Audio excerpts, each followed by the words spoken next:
Hi guys, today in this video we are going to discuss Haruki Murakami, a Japanese novel writer's novel Norwegian Wood.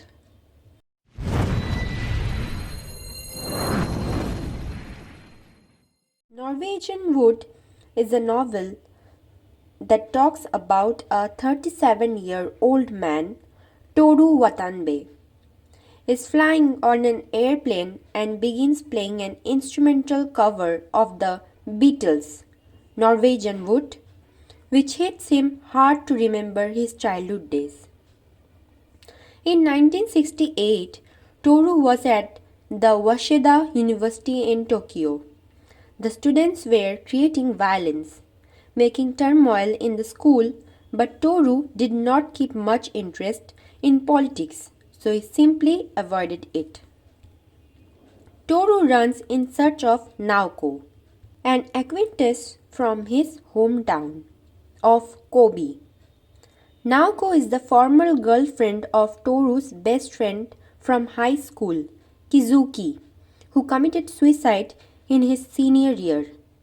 Toru and Naoko spend their time walking and talking, but they never mention Kizuki. As the months pass, Toru and Naoko meet frequently. Toru feels demotivated sometimes because his only friend Nagasawa has hoped to join the foreign ministry. Nagasawa is the womanizer who invites Toru out on the town to get drunk, pick up women, and bring them to hotels for sex. On Naoko's 20th birthday, Toru visits her. She behaves differently. When Toru, being disturbed, tries to leave her house, she asks to comfort her with sex. The two make love and he comes to know that she is a virgin. She never slept with Kizuki. When Toru asks this, she again breaks down into tears. Toru does not hear or write to Naoko. One day he visits her apartment and learns that she moved to her parents' house in Kobe. At last, in July, he receives a letter from her that she is moving to a sanatorium in the hills of Kyoto, a place where people have medical treatment. Toru's classes begin in September. There he meets a new girl from his history of drama class, Midori, when she asks Toru for notes. Though Midori is a bit unreliable and misses the meeting, so she arranges a meeting to return Toru's notes. Toru gets interested in her. The two begin spending time together, though Toru continues to write to Naoko. One afternoon, after Midori cooks lunch for Toru, the two kiss on her rooftop. Toru tells Midori that he likes her, but he's having a complicated romantic relationship. Midori says that she too has a boyfriend anyway, and the two agree to just be friends. Few days later, Toru receives a letter from Naoko. She explains life at the sanatorium named Ami Hostel and describes the aura and location in the letter. As she says that she wants to meet, Toru accordingly packs his bag and heads to her sanatorium. On his journey, he meets Naoko's roommate, Reiko Ishida, whom he thinks of as Naoko's doctor. She further explains there is no boundary between doctor and patient because patients have to take care of themselves in Ami Hostel. But she is actually called music doctor because of her skills at piano and guitar. As he reaches, she shows him Naoko's room. At night, Reiko plays guitar while Naoko and Toru talk about what happened between them. Naoko eventually admits that she is afraid because she is unable to truly love anyone and breaks down in tears. Toru and Reiko go for a walk, leaving Naoko alone to gather up her emotions. While walking, Reiko tells Toru about her own past. Here we know about Reiko's story that she once was a promising pianist. Reiko's mind broke down days before a big competition. She spent time in and out of mental hospitals, eventually recovering enough to begin teaching. She married one of her students, a man her own age, and they settled down happily. But when Reiko took on a young schoolgirl as her new pupil, her life took a turn for the worse. Reiko does not complete the story as she thinks that they should go back and check on Naoko, promising to finish her story the next day. Naoko apologizes for her outburst, and the three of them go to bed. In the middle of the night, Naoko comes to Toru's bedside, unbuttons her nightgown, and reveals her naked body to him. In the morning, she pretends to have nothing happened. The three go on a walk through the mountains. Reiko stops for coffee at a small shop, urging Toru and Naoko to spend some time alone. In the woods, Naoko brings Toru holding his hands, reveals that her sister too committed suicide as a teenager. Naoko found the body. She urges Toru to live his life without her, stating that she is too broken to love another person, but Toru promises to wait for Naoko. That night, Toru and Reiko go for another walk and Reiko finishes her story. She explains that her pupil was a pathological liar, which means to lie about a situation, be it small or big. The pupil seduced Reiko by pretending to be sick, persuading Reiko into the bedroom and performing sexual acts upon her. Reiko tries to cut the romantic rendezvous, but her enraged pupil spread rumors that Reiko had raped her. At that point, Reiko's mind snapped again and she retreated to the Ami hostel, where she's been since. Reiko says she is afraid to face the world, but Toru tells her he believes in her. The next morning, Toru returns to Tokyo, being upset about returning to the same world. The next day, Toru meets Midori, and they both get heavily drunk. Midori expresses her desires for Toru. Toru accepts Midori's Sunday invitation. On Sunday, Midori comes to Toru's dorm to pick him up.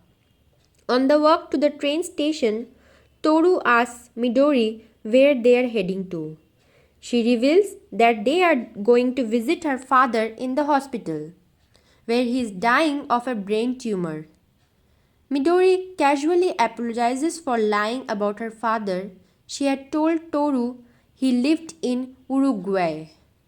Mr. Kobayashi is so ill that he is barely able to speak. When Midori is out, Toru cares Mr. Kobayashi, who cryptically mentions something about Midori and a ticket to the Ueno station. When Midori returns and Toru asks her about the message, Midori discloses about an incident that she ran away from home as a child and departed from the Ueno station before her father brought her home. Midori tells Toru that her father was probably asking Toru to take care of Midori. Toru promises Midori he will always care for her. A few days later, Midori's father dies, and Midori stops coming to class. As he is living in aloof, he remembers Naoko. Toru remembers Naoko and starts writing to her again. In the next months, Toru continues visiting Midori and writing to Naoko. During the winter break, he goes to visit the Ami hostel. He and Naoko engage in love making in the little time they manage, and Toru asks Naoko to move in with him when he gets an apartment of his own in the spring.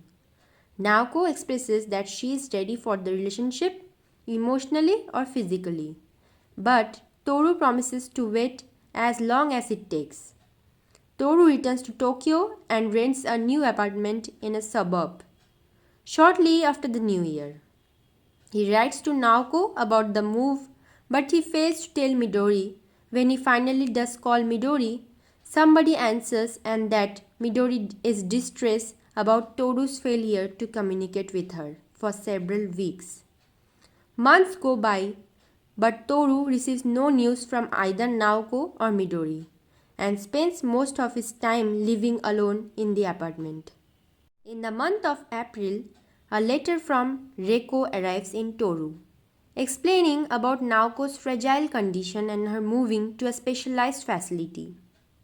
A few days later, the Toru and Midori meet and spend the afternoon like their last visit. At the end of the afternoon, Midori hands Toru a letter. He reads it while he was coming back on the train. The letter written expresses Midori's frustration with Toru's aloofness and his failure to genuinely open up to her. She tells Toru that she does not want to meet him anymore. In May, Reiko writes Toru to tell him that Naoko, who has been hearing voices, has been transferred to another facility. She adds Naoko's new address and Toru writes to her there. Though he does not hear back, one day in June, Midori approaches Toru after class and tells him she is ready to talk. She invites him to lunch at a department store and after eating, confesses her feelings to him. Toru admits he too feels the same for her, but still can't make a move toward because of his complicated relationship with Naoko.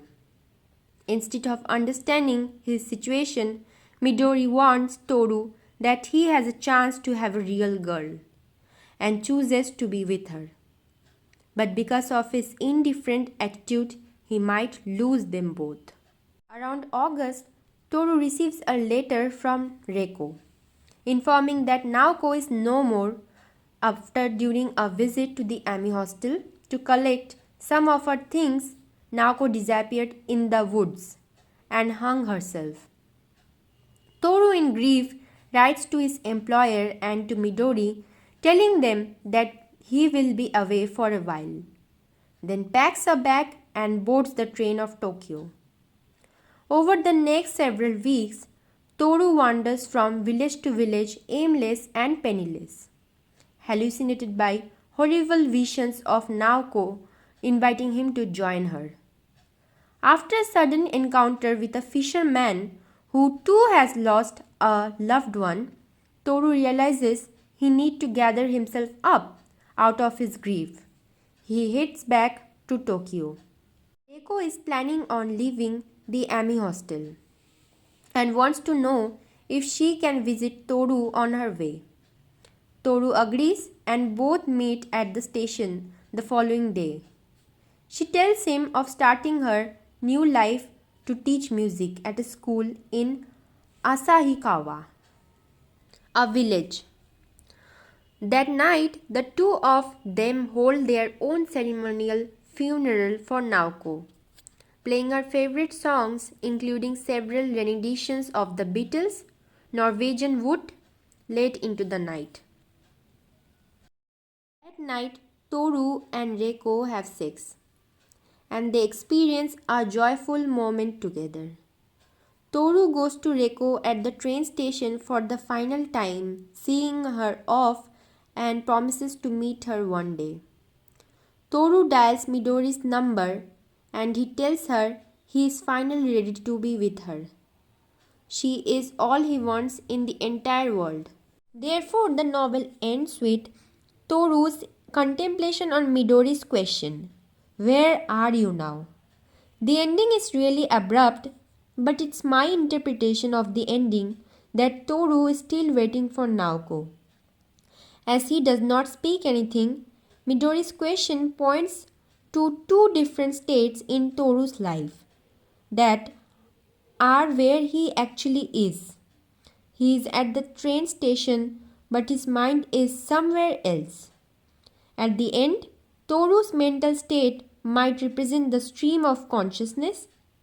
Although it's just my interpretation about the ending, if you have any other idea, you may comment it down.